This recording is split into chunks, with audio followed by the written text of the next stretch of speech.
ਤਾਂ ਪ੍ਰਧਾਨ ਮੰਤਰੀ ਜਦੋਂ ਦੇਸ਼ ਨੂੰ ਸੰਬੋਧਿਤ ਕਰਦੇ ਨਜ਼ਰ ਆਏ ਗੁਰਪੁਰਬ ਦੇ ਮੌਕੇ ਦੇ ਉੱਤੇ ਤੇ ਉਹਨਾਂ ਦੇ ਵੱਲੋਂ ਐਲਾਨ ਕੀਤਾ ਗਿਆ ਕਿ ਅਸੀਂ ਖੇਤੀ ਕਾਨੂੰਨ ਵਾਪਸ ਲੈ ਰਹੇ ਹਾਂ। ਆਉਣ ਵਾਲੇ ਪਾਰਲੀਮੈਂਟ ਸੈਸ਼ਨ ਦੇ ਵਿੱਚ 29 ਤਰੀਕ ਤੋਂ ਪਾਰਲੀਮੈਂਟ ਸੈਸ਼ਨ ਸ਼ੁਰੂ ਹੋਣ ਜਾ ਰਿਹਾ ਹੈ ਤੇ ਉਸ ਦੇ ਵਿੱਚ ਹੀ ਇਹ ਕਾਨੂੰਨ ਵਾਪਸ ਲੈਣ ਦੀ ਪੂਰੀ ਪ੍ਰਕਿਰਿਆ ਨੂੰ ਵੀ ਪੂਰਾ ਕਰ ਦਿੱਤਾ ਜਾਏਗਾ। ਪ੍ਰਧਾਨ ਮੰਤਰੀ ਨੇ ਵੀ ਜ਼ਿਕਰ ਕੀਤਾ ਕਿ ਇਸ ਸੈਸ਼ਨ ਦੇ ਵਿੱਚ ਹੀ ਇਹ ਪੂਰੀ ਪ੍ਰਕਿਰਿਆ ਖਤਮ ਕਰ ਦਿੱਤੀ ਜਾਏਗੀ।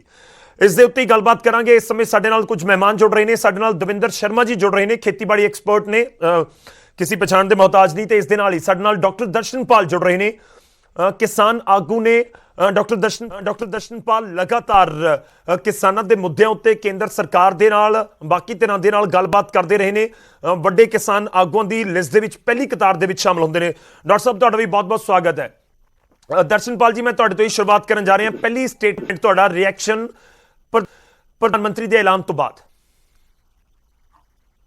देखो, जो प्रधानमंत्री जी ने अनाउंस किया इहनूं वेलकम करते हैं, लेकिन मैं नाल वेलकम करना चाहना कि ये दो तीन पहलुआं तो। नंबर एक तो है किसानां दा 1 साल का लगातार एकजुट संघर्ष जो शांतमई रहा, जिन्हें 700 किसानां दे के कुर्बानियां कीतियां, जिहड़ा पंजाब तो शुरू होके सारे देश फैलिया, जिन्हें लखीमपुर खीरी वर्गियां बहुत ही मंदभागियां घटनावां देखियां।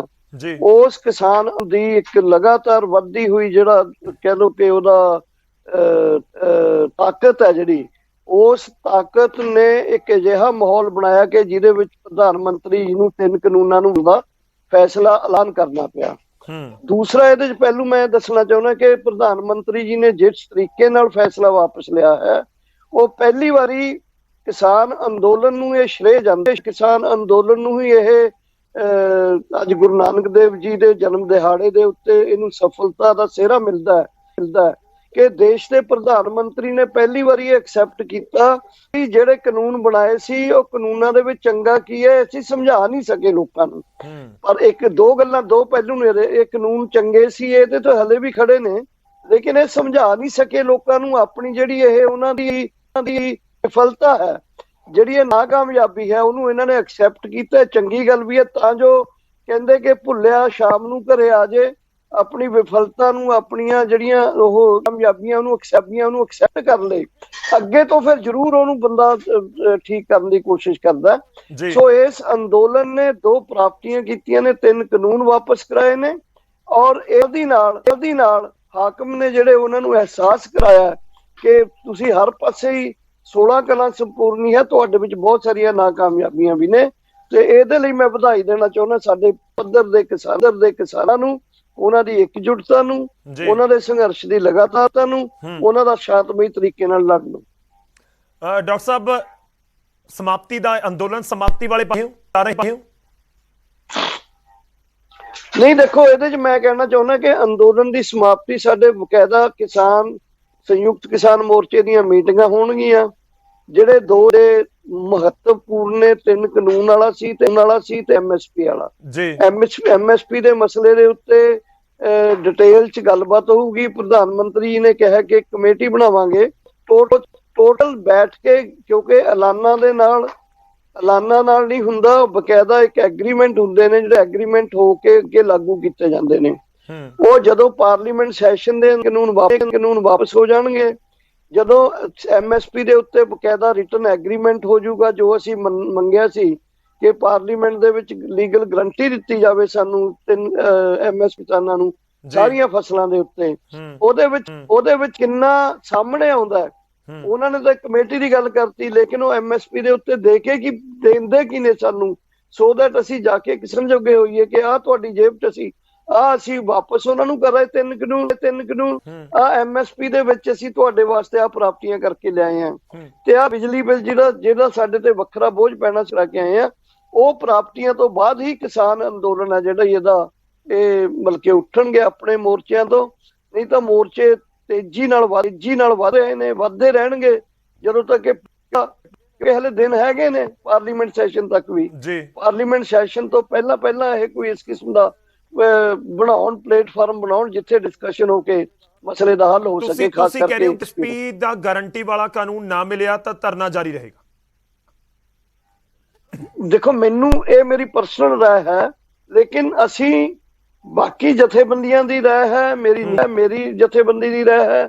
ਇਹ ਕੱਲ ਨੂੰ ਜਦੋਂ ਸਾਡੀਆਂ ਐਸਕੇਐਮ ਦੀ ਮੀਟਿੰਗਾਂ ਹੁੰਦੀਆਂ ਨੇ, ਜੀ ਕੋਆਰਡੀਨੇਸ਼ਨ ਕਮੇਟੀ ਦੀ ਫਿਰ ਵੱਡੀ ਮੀਟਿੰਗ ਹੋਊਗੀ, ਉੱਥੇ ਵੱਖੋ ਵੱਖ ਵਿਚਾਰ ਆਉਣਗੇ। ਮੈਨੂੰ ਇਹ ਐਸਪੀ ਦਾ ਮਸਲਾ ਐਡਾ ਮਹੱਤਵਪੂਰਨ ਕਿ ਇਹਦੇ ਤੇ ਇਸ ਕਿਸਮ ਦੀ ਸਟੈਂਡ ਸਾਡੇ ਸਾਰੇ ਕਿਸਾਨ ਅੰਦੋਲਨ ਨਾਲ ਜੁੜੇ ਹੋਏ ਆਗੂਆਂ ਦੇ ਆਉਣਗੇ। ਸਰ ਮੇਰੇ ਨਾਲ ਬਣੇ ਰਹੋ। ਇਸ ਸਮੇਂ ਸਾਡੇ ਨਾਲ ਐਗਰੀਕਲਚਰ ਐਕਸਪਰਟ ਜਿਹੜੇ ਸ਼ਰਮਾ ਜੀ, ਤੁਸੀਂ ਵੀ ਖੂਬੀ ਜਾਣਦੇ ਹੋਵੋਗੇ। ਦਵਿੰਦਰ ਜੀ, ਤੁਹਾਡਾ ਫਸਟ ਰਿਐਕਸ਼ਨ। ਤੁਸੀਂ ਬਹੁਤ ਲੇਖ ਵੀ ਲਿਖ ਲਏ ਇਸ ਪੂਰੇ ਮਾਮਲੇ ਦੇ ਉੱਤੇ, ਬਹੁਤ ਤਫਸੀਲ ਦੇ ਨਾਲ ਲੋਕਾਂ ਤੱਕ ਗੱਲ ਪਹੁੰਚਾਈ ਹੈ। ਰਿਪੀਲ ਕਰਨ ਜਾ ਰਹੀ ਹੈ ਕੇਂਦਰ ਦੀ ਸਰਕਾਰ ਖੇਤੀ ਕਾਨੂੰਨ।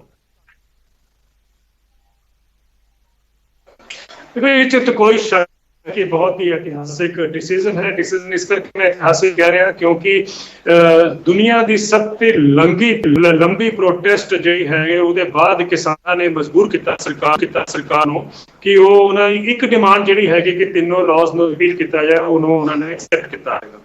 ਔਰ ਮੇਰਾ ਮੰਨਣਾ ਹੈਗਾ ਕਿ ਜਿਹਨੂੰ ਆਪਾਂ ਅੰਗਰੇਜ਼ੀ 'ਚ ਕਹਿੰਦੇ ਹਾਂ ਕਿਸੇ ਹਾਫ ਬੈਟਲ ਵਨ, ਹਲੇ ਅੱਧੀ ਲੜਾਈ ਜਿੱਤੀ ਹੈਗੀ ਹੈ ਔਰ ਅੱਧੀ ਲੜਾਈ ਹਲੇ ਹੋਰ ਪਈ ਹੈਗੀ ਹੈ। ਜਿਹੜਾ ਕਿ ਆਪਾਂ दर्शनपाल जी भी कह रहे थे कि जब तक मिनिमम सपोर्ट प्राइस कानूनी अधिकार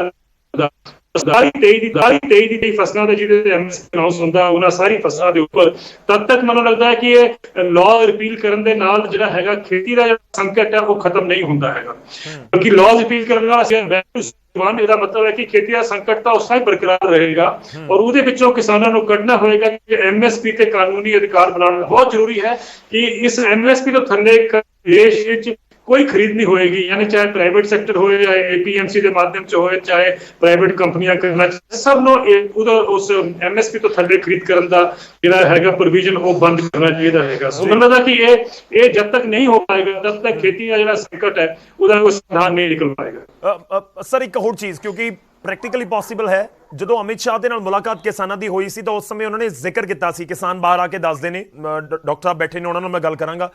ਪਰ ਦਵਿੰਦਰ ਜੀ, ਕਿ ਪ੍ਰੈਕਟੀਕਲ ਪੋਸੀਬਲ ਹੈ 17-18 ਲੱਖ ਕਰੋੜ ਰੁਪਈਆ ਜੇ ਫਸਲਾਂ ਤੇ ਐਮਐਸਪੀ ਦੇਣਾ ਹੈ ਉਸ ਦੇ ਲਈ ਜ਼ਰੂਰੀ ਹੋਏਗਾ? ਕੇਂਦਰ ਦੀ ਸਰਕਾਰ ਇਹ ਕਹਿ ਚੁੱਕੀ ਹੈ ਕਿ ਵਾਕਈ ਹੀ ਜਿੰਨਾ ਦੇਸ਼ ਦਾ ਬਜਟ ਹੈ ਉਸ ਦੇ ਹਿਸਾਬ ਦੇ ਨਾਲ ਇਹ ਪ੍ਰੈਕਟੀਕਲ ਪੋਸੀਬਲ ਹੈ।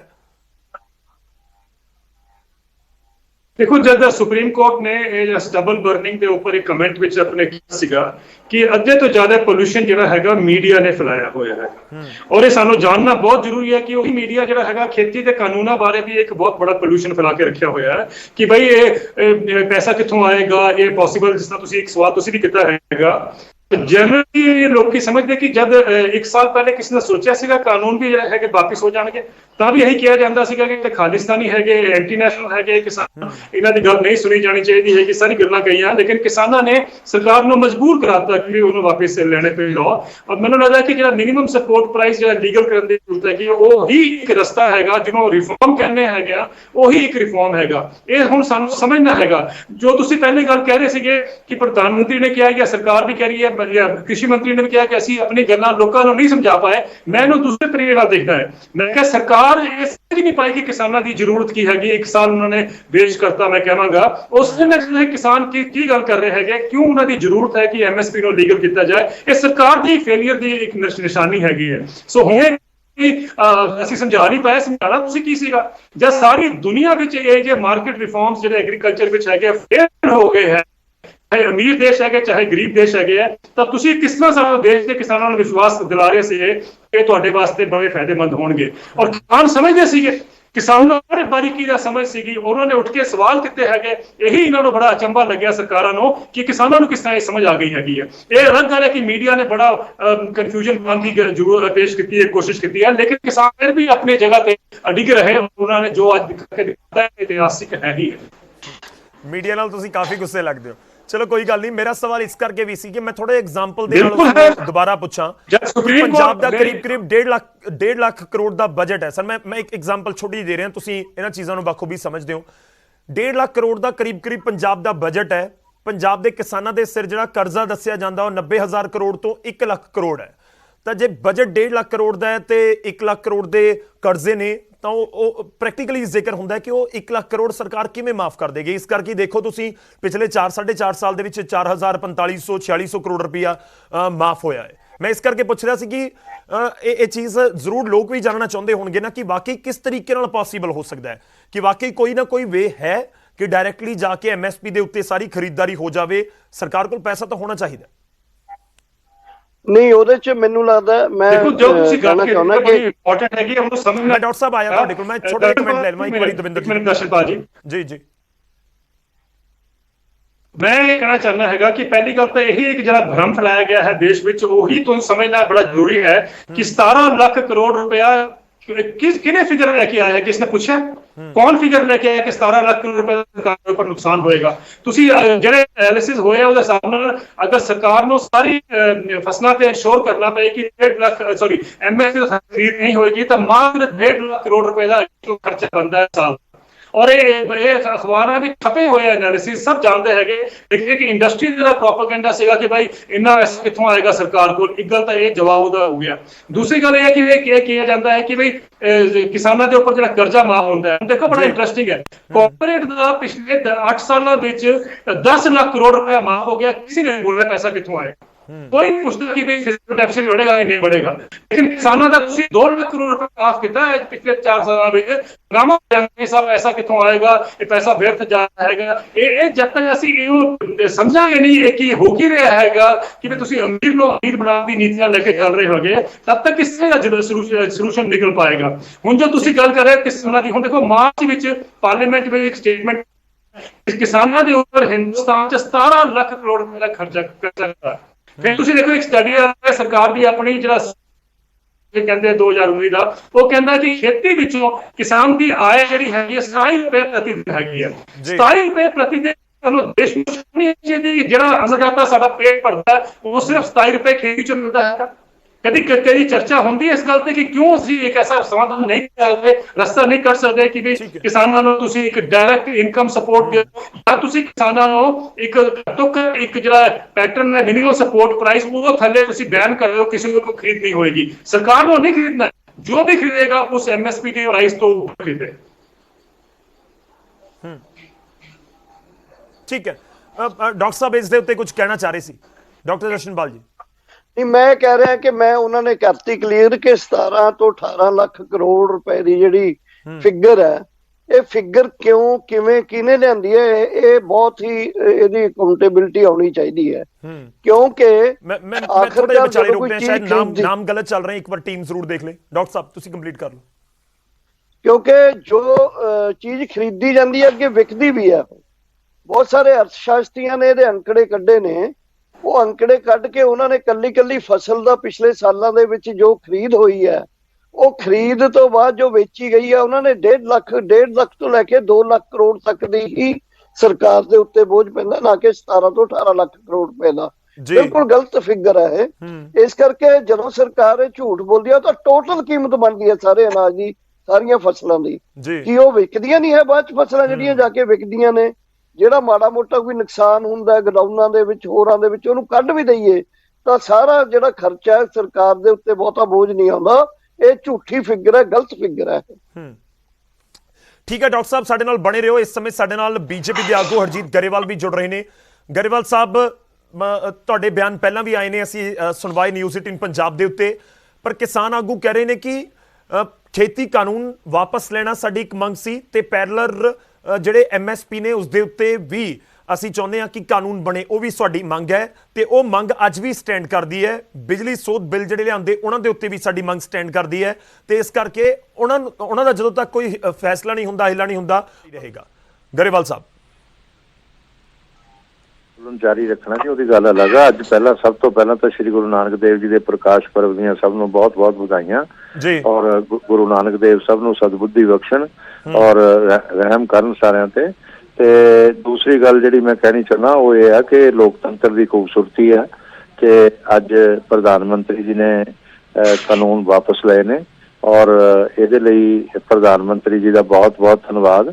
ਔਰ ਜਿਹੜੇ ਕਿਸਾਨ ਸੜਕਾਂ ਤੇ ਬੈਠੇ ਸੀ, ਜੈਨੂਅਨ ਕਿਸਾਨ, ਮੈਂ ਦਰਸ਼ਨਪਾਲ ਜੀ ਦੀ ਗੱਲ ਨਹੀਂ ਕਰ ਰਿਹਾ, ਤੇ ਇਹ ਤਾਂ ਜਥੇਬੰਦੀਆਂ ਦੇ ਲੀਡਰ ਨੇ, ਜਿਹੜੇ ਕਿਸਾਨ ਸੜਕਾਂ ਤੇ ਬੈਠੇ ਸੀ ਉਹ ਜੈਨੂਅਨ ਕਿਸਾਨ ਸੀ। ਉਹਨਾਂ ਨੂੰ ਇਹ ਕਹਿ ਕੇ ਲੈ ਗਏ ਸੀ ਕਿ ਤੁਹਾਡੀ ਜ਼ਮੀਨ ਇਹਨਾਂ ਕਾਨੂੰਨਾਂ ਨਾਲ ਖੋਹ ਕੇ ਅਡਾਨੀ ਤੇ ਅੰਬਾਨੀ ਨੂੰ ਦੇ ਦੇਣੀ ਹੈ। ਉਹ ਜੈਨੂਅਨ ਬੈਠੇ ਸੀ, ਉਹਨਾਂ ਦੀ ਪ੍ਰਧਾਨ ਮੰਤਰੀ ਜੀ ਨੇ ਰਿਸਪੈਕਟ ਕੀਤੀ। ਔਰ ਲੋਕ ਰਾਜ ਦੇ ਅੰਦਰ ਲੋਕ ਲਾਜ ਬਹੁਤ ਜ਼ਰੂਰੀ ਹੁੰਦੀ ਹੈ ਤੇ ਕਾਨੂੰਨ ਸਾਡੇ, ਮੈਂ ਅੱਜ ਵੀ ਕਹਿ ਰਿਹਾ, ਕਾਨੂੰਨ ਸਾਡੇ ਅੱਛੇ ਸੀ, ਬਿਹਤਰ ਸੀ। ਜੋ ਇਹਨਾਂ ਕਿਸਾਨ ਲੀਡਰ ਮੰਗ ਕਰਦੇ ਰਹੇ ਨੇ ਸ਼ੁਰੂ ਤੋਂ ਹੀ, ਤੇ ਉਹੀ ਗੱਲਾਂ ਉਹਨਾਂ 'ਚ ਸੀਗੀਆਂ। ਅੱਜ ਕਾਨੂੰਨ ਵਾਪਸ ਲੈ ਰਹੇ ਨੇ। ਉਸ ਤੋਂ ਬਾਅਦ ਮੈਂ ਕਹਿ ਰਿਹਾ ਹੁਣ ਕਾਨੂੰਨਾਂ ਦੀ ਕੋਈ ਝਗੜਾ ਨਹੀਂ ਰਹਿ ਗਿਆ ਆਪਸ 'ਚ, ਪਰ ਜਿਹੜੀ ਬਾਅਦ 'ਚ ਇਹੀ ਡਾਕਟਰ ਦਰਸ਼ਨਪਾਲ ਹੁਣੀ ਕਹਿਣਗੇ ਕਿ ਬਈ ਇਹ ਕਾਨੂੰਨ ਇਹੋ ਆਹ ਚੀਜ਼ਾਂ ਫੇਰ ਲੈ ਕੇ ਆਓ। ਹੁਣ ਜਦੋਂ ਕਹਿਣਗੇ ਉਦੋਂ ਜਿਹੜੀ ਵੀ ਜਿਹਦੇ ਵੀ ਕੋਲ ਸੱਤਾ ਹੋਏਗੀ ਉਹ ਲੈ ਕੇ ਆਏਗਾ, ਠੀਕ ਹੈ। ਤੇ ਅਸੀਂ ਇਹ ਵਾਪਸ ਲਏ ਨੇ ਕਾਨੂੰਨ। ਔਰ ਉਸ ਤੋਂ ਬਾਅਦ ਜਿਹੜੀ MSP ਦੇ ਲਈ ਇਹਨਾਂ ਨੂੰ ਦੱਸ ਦਿਓ ਕਿ ਪ੍ਰਧਾਨ ਮੰਤਰੀ ਜੀ ਨੇ ਕੀ ਕਿਹਾ। ਉਹਨਾਂ ਨੇ ਇਹ ਕਿਹਾ ਕਿ ਇੱਕ ਕਮੇਟੀ ਬਣ ਜਾਊਗੀ ਖੇਤੀ ਮਾਹਿਰਾਂ ਦੀ ਤੇ ਕਿਸਾਨ ਲੀਡਰਾਂ ਦੀ, ਤੇ ਬਾਕੀ ਉਹਦੇ ਜੋ ਫੈਸਲੇ ਕਰਨਗੇ ਉਹ ਠੀਕ ਆ, ਆਪਸ ਵਿੱਚ ਬੈਠ ਕੇ ਕਰ ਲੈਣ। ਸਾਰੀਆਂ ਚੀਜ਼ਾਂ ਇੱਕਦਮ ਤਾਂ ਹੱਲ ਹੁੰਦੀਆਂ ਨਹੀਂ ਹੈ, ਉਹਦੇ ਫਾਇਦੇ ਨੁਕਸਾਨ ਵੀ ਦੇਖਣੇ ਹੁੰਦੇ ਆ, ਉਹਦੇ 'ਚ ਇਹਨਾਂ ਨੇ ਵੀ ਦੇਖਣਾ। ਦੇਸ਼ ਇਹਨਾਂ ਦਾ ਵੀ ਆ, ਸਾਡਾ ਇਕੱਲਿਆਂ ਦਾ ਨਹੀਂ ਹੈ, ਠੀਕ ਹੈ ਨਾ ਗੱਲ। ਅਸੀਂ ਸਾਰਿਆਂ ਨੇ ਮਿਲ ਕੇ ਦੇਸ਼ ਨੂੰ ਚਲਾਉਣਾ, ਸਾਡੇ ਵਿਰੋਧੀ ਵੀ ਵਿੱਚ ਮਿਲ ਕੇ ਚਲਾਉਣਗੇ। ਇਹ ਗੱਲ ਇਹੀ ਲੋਕਤੰਤਰ ਦੀ ਖੂਬਸੂਰਤੀ ਹੈ ਨਾ। ਅੰਦੋਲਨ ਜਾਰੀ ਰਿਹਾ ਤਾਂ ਫਿਰ ਤੁਹਾਡਾ ਕੀ ਪ੍ਰਤੀਕਰਮ ਹੋਏਗਾ? ਦੇਖੋ ਇਹ ਇਹਨਾਂ ਦਾ ਕੰਮ ਆ, ਇਹਨਾਂ ਨੇ 2024 ਤੱਕ ਜਾਰੀ ਰੱਖਣਾ ਵੈਸੇ, ਤੇ ਉਦੋਂ ਤੱਕ ਰੱਖ ਲੈਣ। ਤੇ ਕਿਸਾਨ ਹਿੱਤ ਦੀਆਂ ਸਾਰੀਆਂ ਗੱਲਾਂ ਸਰਕਾਰ ਮੰਨਣ ਨੂੰ ਤਿਆਰ ਆ, ਪਰ ਜਿਹੜੀ ਅੰਦੋਲਨ ਦੀ ਗੱਲ ਆ ਉਹ ਇਹਨਾਂ ਦੀ ਆਪਣਾ ਕੰਮ ਆ। ਉਹਦੇ 'ਚ ਅਸੀਂ ਉਹਦੇ ਤੇ ਟੀਕਾ ਟਿੱਪਣੀਆਂ ਕਿਉਂ ਕਰਨੀਆਂ ਨੇ? ਅੱਜ ਤਾਂ ਅੱਛੀਆਂ ਗੱਲਾਂ ਕਰੀਏ। ਗੁਰੂ ਨਾਨਕ ਦੇਵ ਦਾ ਪ੍ਰਕਾਸ਼ ਪਰਵ ਆ, ਤੇ ਸਾਡੀ ਤਾਂ ਉਹਨਾਂ 'ਚ ਸ਼ਰਧਾ ਹੈਗੀ। ਸਾਡੇ ਪ੍ਰਧਾਨ ਮੰਤਰੀ ਸ਼੍ਰੀ ਗੁਰੂ ਨਾਨਕ ਦੇਵ ਤੋਂ ਪ੍ਰੇਰਣਾ ਲੈ ਕੇ ਇਹ ਸਰਕਾਰ ਨੂੰ ਚਲਾ ਰਹੇ ਆ। ਉਹ ਹਮੇਸ਼ਾ ਕਹਿੰਦੇ ਆ ਕਿ ਨਾਨਕ ਨੇ ਕਿਹਾ ਨਾਨਕ ਹੈ ਵੀ ਸੱਚ, ਨਾਨਕ ਹੋਸੀ ਵੀ ਸੱਚ, ਤੇ ਮੈਂ ਤਾਂ ਨਾਨਕ ਤੋਂ ਪ੍ਰੇਰਣਾ ਲੈ ਕੇ ਚਲਾ ਰਿਹਾ। ਨਾਨਕ ਕਦੇ ਹਾਰ ਨਹੀਂ ਸਕਦਾ, ਸੱਚ ਦੀ ਹਮੇਸ਼ਾ ਜਿੱਤ ਹੁੰਦੀ ਆ। ਔਰ ਅਸੀਂ ਕਾਨੂੰਨ ਬਹੁਤ ਅੱਛੇ ਬਣਾਏ ਸੀ, ਕਿਸਾਨ ਹਿੱਤ 'ਚ ਬਣਾਏ ਸੀ, ਪਰ ਫਿਰ ਵੀ ਜਿਹੜੀ ਇਹਨਾਂ ਕਿਸਾਨਾਂ ਦਾ ਸਤਿਕਾਰ ਕੀਤਾ ਤੇ ਉਹ ਅਸੀਂ ਕਾਨੂੰਨ ਜਿਹੜੇ ਵਾਪਸ ਲੈ ਲਿਆ। ਬਾਕੀ ਵੀ ਜਿਹੜੀਆਂ ਕਿਸਾਨ ਹਿੱਤ ਦੀਆਂ ਗੱਲਾਂ ਨੇ ਮੰਨ ਲੈਣਗੇ। ਅੰਦੋਲਨ ਜਾਰੀ ਰੱਖਣਾ ਜਾਂ ਨਾ ਰੱਖਣਾ ਇਹਨਾਂ ਦਾ ਕੰਮ ਆ, ਉਹਦੇ ਤੇ ਅਸੀਂ ਇਹਨਾਂ ਨੂੰ ਕੁਝ ਨਹੀਂ ਕਹਿੰਦੇ। ਅਸੀਂ ਤਾਂ ਇਹੀ ਕਹਾਂਗੇ ਸ਼੍ਰੀ ਗੁਰੂ ਨਾਨਕ ਦੇਵ ਇਹਨਾਂ ਨੂੰ ਸਦਬੁੱਧੀ ਬਖਸ਼ਣ, ਦੇਸ਼ ਹਿੱਤ ਦੀ ਗੱਲ ਹੋਵੇ, ਕਿਉਂਕਿ ਪੰਜਾਬ ਦਾ ਇਹ ਅੰਦੋਲਨ ਦੀ ਵਜ੍ਹਾ ਕਰਕੇ ਕਰੋੜਾਂ ਦਾ ਨੁਕਸਾਨ ਡੇਲੀ ਦਾ ਹੋ ਰਿਹਾ ਸੀ, ਕਰੋੜਾਂ ਦਾ। ਸਾਡੀ ਹੌਜ਼ਰੀ ਇੰਡਸਟਰੀ ਇੱਥੋਂ ਬਾਅਦ ਪਲਾਇਨ ਕਰ ਗਈ, ਸਾਡੀ ਚਮੜਾ ਉਦਯੋਗ ਇੱਥੋਂ ਪਲਾਇਨ ਕਰ ਗਿਆ, ਬਾਕੀ ਸਾਰੀ ਇੰਡਸਟਰੀ ਔਰ ਇਨਵੈਸਟਮੈਂਟ ਇੱਥੋਂ ਚਲੀਆਂ ਗਈਆਂ ਇਸ ਅੰਦੋਲਨ ਦੀ ਵਜ੍ਹਾ ਕਰਕੇ। ਜੇ ਹੁਣ ਵੀ ਇਹ ਜਾਰੀ ਰੱਖ ਕੇ ਪੰਜਾਬ ਦਾ ਨੁਕਸਾਨ ਕਰ ਚਾਹੁੰਦੇ ਆ, ਇਹਨਾਂ ਨੂੰ ਮੁਬਾਰਕ। ਇਹਨਾਂ ਦੀ ਸੋਚ ਸਾਨੂੰ ਉਹਦੀ ਸਮਝ ਨਹੀਂ ਆਉਂਦੀ। ਗਰੇਵਾਲ ਸਾਹਿਬ ਰਹੋ ਇੱਕ ਸੈਕਿੰਡ ਫੋਨ ਲਾਈਨ ਦੇ ਉੱਤੇ ਤੁਸੀਂ ਸਾਡੇ ਨਾਲ। ਡਾਕਟਰ ਦਰਸ਼ਨਪਾਲ ਜੀ, ਕਿਉਂਕਿ ਜਦੋਂ 26 ਤਰੀਕ ਨੂੰ ਇੱਥੋਂ ਤੁਰੇ ਸੀ ਨਵੰਬਰ ਦੇ ਵਿੱਚ, ਤਾਂ ਸ਼ੁਰੂਆਤੀ ਦੌਰ ਦੇ ਵਿੱਚ ਗੱਲ ਹੋ ਰਹੀ ਸੀ ਕਿ ਇੱਕ ਵਾਰੀ ਕਾਨੂੰਨ ਹੋਲਡ ਦੇ ਉੱਤੇ ਪਾ ਦਿੱਤੇ ਜਾਣ, ਸਾਲ 2 ਸਾਲ, ਫਿਰ ਉਸ ਤੋਂ ਬਾਅਦ ਰਿਪੀਲ ਤੱਕ ਗੱਲ ਪਹੁੰਚ ਗਈ। ਹੁਣ ਰਿਪੀਲ ਹੋ ਗਏ ਨੇ। ਹੁਣ ਬੀਜੇਪੀ ਕਹਿ ਰਹੀ ਹੈ ਕਿ ਤੁਸੀਂ ਫੈਸਲਾ ਕਰਨਾ ਕਿ ਜਿਹੜਾ MSP ਵਾਲੇ ਮੁੱਦੇ ਉੱਤੇ ਤੁਸੀਂ ਅੰਦੋਲਨ ਜਾਰੀ ਰੱਖੋਗੇ ਜਾਂ ਨਹੀਂ। ਪਰ ਉਹਨਾਂ ਦਾ ਤਰਕ ਹੈ ਕਿ ਉਸ ਦੇ ਉੱਤੇ ਗੱਲਬਾਤ ਕਰਨ ਦੇ ਲਈ ਕਮੇਟੀ ਬਣਾਉਣ ਦਾ ਐਲਾਨ ਕੀਤਾ ਹੈ, ਪਰ ਇਹ ਬਹੁਤ ਕਲੀਅਰ ਸੀ ਕਿ ਉਸ ਨੂੰ ਲੈ ਕੇ ਆਉਣ ਵਾਲੇ ਪਾਰਲੀਮੈਂਟ ਸੈਸ਼ਨ 'ਚ ਕੋਈ ਫੈਸਲਾ ਹੋਏਗਾ। ਅਜਿਹਾ ਪ੍ਰਧਾਨ ਮੰਤਰੀ ਨੇ ਕੋਈ ਐਲਾਨ ਨਹੀਂ ਕੀਤਾ। ਡਾਕਟਰ ਸਾਹਿਬ,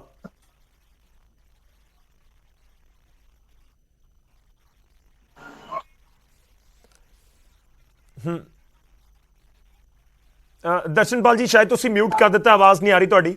ਜੇ ਅਨਮਿਊਟ ਕਰ ਦੋ ਤਾਂ ਤੁਹਾਡੀ ਆਵਾਜ਼ ਪਹੁੰਚ ਸਕੇਗੀ ਦਰਸ਼ਕਾਂ ਤੱਕ। ਇੱਕ ਮਿੰਟ।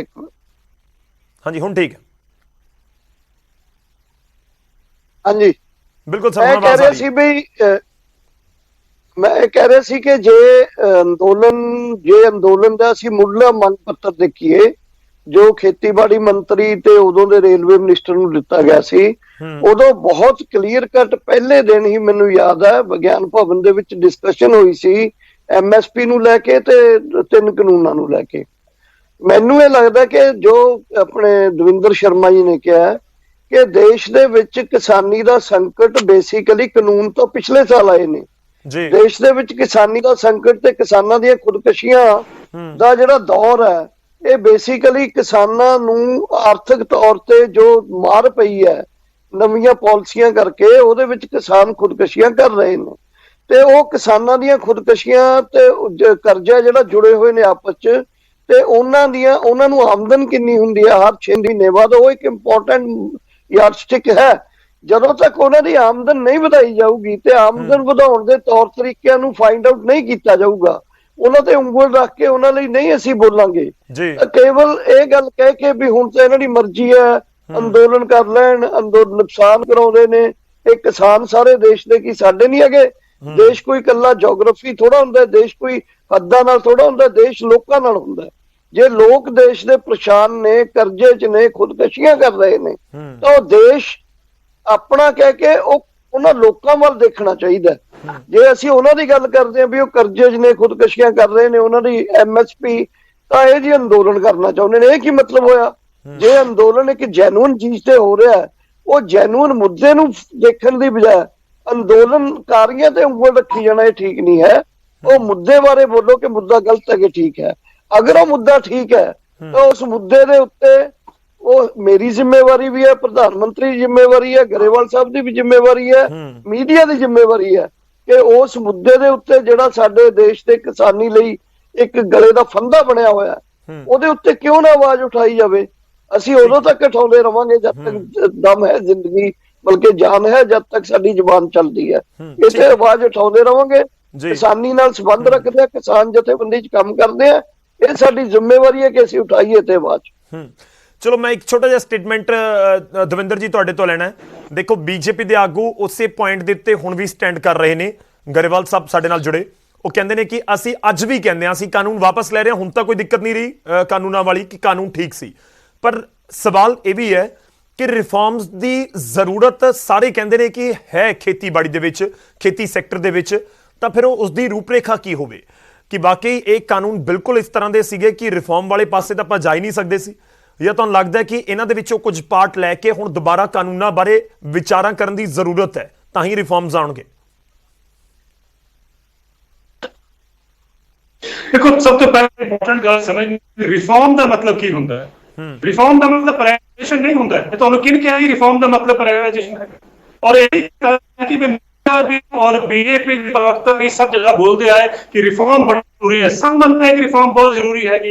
असली रिफॉर्म खेती का तां हैगा जे तुसीं किसान नूं गारंटीड पेस दोगे, गारंटीड इनकम दोगे।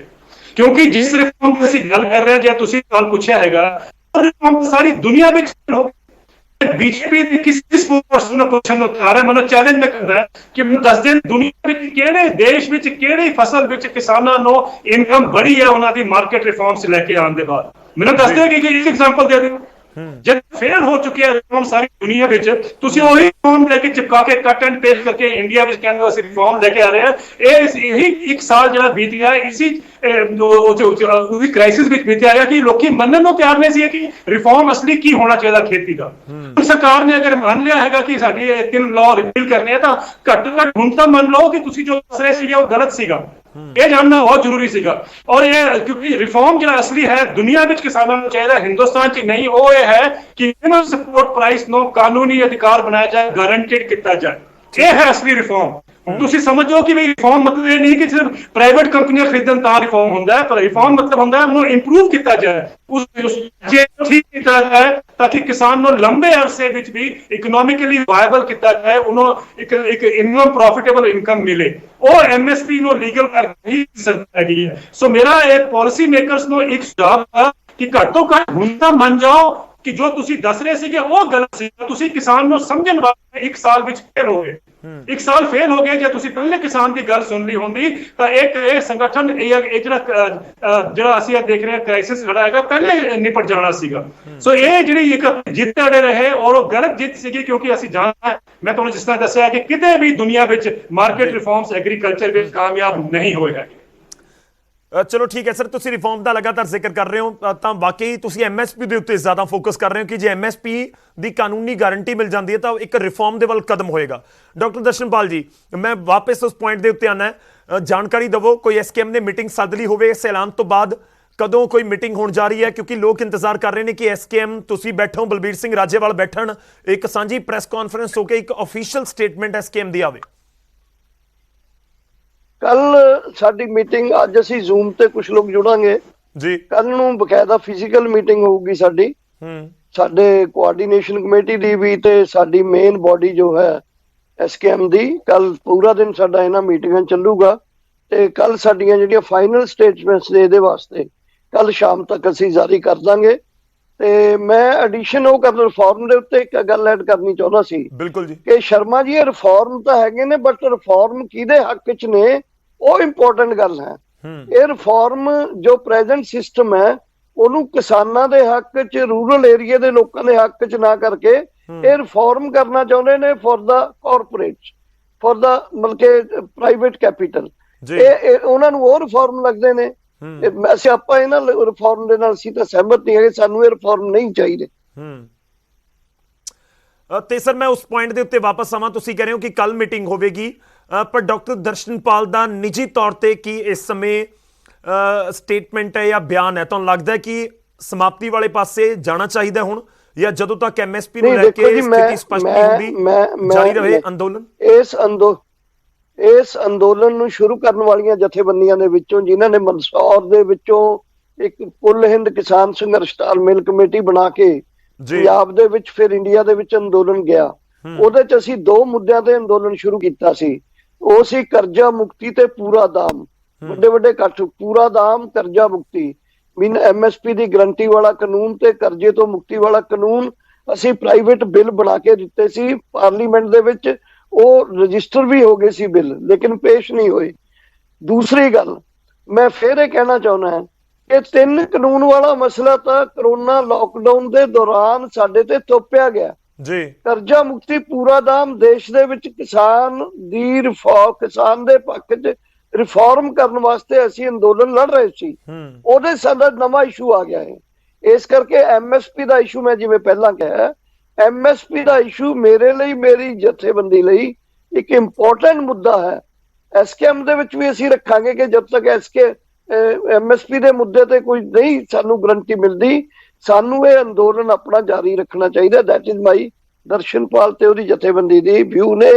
ਐਸਕੇਐਮ ਦੀ ਕੱਲ ਮੀਟਿੰਗ ਦੇ ਵਿੱਚ ਅਸੀਂ ਦੇਖਾਂਗੇ ਕਿ ਸਾਡੀ ਬਹੁ ਗਿਣਤੀ ਜਾਂ ਕੰਸੈਂਸਸ ਮਸਲਿਆਂ ਤੇ ਕੀ ਬਣਦਾ ਹੈ। ਤੇ ਮੈਂ ਇੱਕ ਹੋਰ ਚੀਜ਼ ਵੀ ਲੋਕ ਜਾਣਨਾ ਚਾਹੁੰਦੇ ਹੋਣਗੇ, ਜਿਹੜਾ ਤੁਸੀਂ ਕਹਿ ਰਹੇ ਹੋ ਕਿ ਤੁਹਾਡੀ ਜਥੇਬੰਦੀ ਦੀ ਇਹ ਰਾਏ ਹੈ ਕਿ ਜਦੋਂ ਤੱਕ ਐਮਐਸਪੀ ਤੇ ਕੋਈ ਭਰੋਸਾ ਜਾਂ ਕਾਨੂੰਨ ਨਹੀਂ ਬਣਦਾ ਅੰਦੋਲਨ ਜਾਰੀ ਰਹੇ।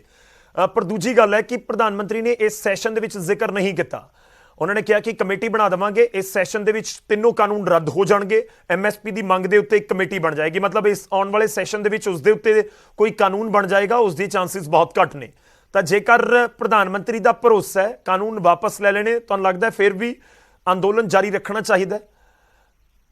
ਇਹ ਦੇਖੋ, ਅਸੀਂ ਨਾ ਕੱਲ ਦੀ ਐਸਕੇਐਮ ਦੀ ਮੀਟਿੰਗ ਦੇਖਾਂਗੇ ਇਸ ਮਸਲੇ ਤੇ, ਕਿਉਂਕਿ ਬਹੁਤ ਸਾਰੀਆਂ ਆਰਗੇਨਾਈਜੇਸ਼ਨ, ਬਹੁਤ ਸਾਰੇ ਸਟੇਕ ਹੋਲਡਰ ਇਹਦੇ ਚ ਅਸੀਂ ਇਕੱਠੇ ਸਟਰਗਲ ਲੜ ਰਹੇ ਹਾਂ ਸਾਰੇ। ਉਹ ਚ ਟਕੈਤ ਸਾਹਿਬ ਵੀ ਨੇ, ਚਰੂਨੀ ਸਾਹਿਬ ਵੀ ਨੇ, ਰਾਜੇਵਾਲ ਸਾਹਿਬ ਵੀ ਨੇ, ਅਸੀਂ ਵੀ ਹਾਂ। ਅਸੀਂ ਸਾਰਿਆਂ ਦੇ ਵਿਊ ਨੂੰ ਲੈ ਕੇ ਕੰਸੈਂਸਸ ਬਣੂਗਾ, ਕਿਉਂਕਿ ਐਮਐਸਪੀ ਦਾ ਇਸ਼ੂ ਪਹਿਲੀ ਵਾਰ ਪੂਰਾ ਦਾਮ ਦੇ ਨਾਂ ਤੇ ਜਾਂ ਹੁਣ ਐਮਐਸਪੀ ਦੇ ਨਾਂ ਤੇ ਪਹਿਲੀ ਵਾਰ ਦੇਸ਼ ਦੇ ਕਿਸਾਨਾਂ ਨੇ ਯੂਨਾਈਟਿਡਲੀ ਇਹਨੂੰ ਫੋਕਸ ਕੀਤਾ। ਸੋ ਇਹਨੂੰ ਫੋਕਸ ਕਰਨ ਦਾ ਮਤਲਬ ਇਹ ਹੈ ਵੀ ਇਹ ਫਿਊਚਰ ਕੋਰਸ ਦੇ ਵਿੱਚ ਅਸੀਂ ਕਿੰਨਾ ਅਚੀਵ ਕਰ ਸਕਦੇ ਹਾਂ, ਪ੍ਰੈਜ਼ੈਂਟ ਮੂਵਮੈਂਟ ਦੇ ਦੌਰਾਨ ਕਿੰਨਾ ਅਚੀਵ ਕਰ ਸਕਦੇ ਹਾਂ, ਇਹਦਾ ਟੋਟਲ ਲਾ ਕੇ ਹਿਸਾਬ ਕਿਤਾਬ ਅਸੀਂ ਕੱਲ ਤੈਅ ਕਰ ਲਾਂਗੇ ਕਿ ਠੀਕ ਹੈ ਸਰ। ਕੱਲ ਦਾ ਇੰਤਜ਼ਾਰ ਰਹੇਗਾ ਕਿ ਕੱਲ ਨੂੰ ਜਿਹੜੀ ਮੀਟਿੰਗ ਹੋਣ ਜਾ ਰਹੀ ਹੈ ਐਸਕੇਐਮ ਦੀ। ਬਹੁਤ ਬਹੁਤ ਧੰਨਵਾਦ ਸਾਡੇ ਨਾਲ ਜੁੜਨ ਦੇ ਲਈ। ਦਵਿੰਦਰ ਜੀ ਤੁਹਾਡਾ ਵੀ ਬਹੁਤ ਬਹੁਤ ਧੰਨਵਾਦ। ਗਰੇਵਾਲ ਸਾਹਿਬ ਸਾਡੇ ਨਾਲ ਜੁੜੇ ਸੀ, ਉਹਨਾਂ ਦਾ ਵੀ ਬਹੁਤ ਬਹੁਤ ਧੰਨਵਾਦ ਇਸ ਪੂਰੀ ਗੱਲਬਾਤ ਦੇ ਵਿੱਚ ਸ਼ਾਮਲ ਹੋਣ ਦੇ ਲਈ।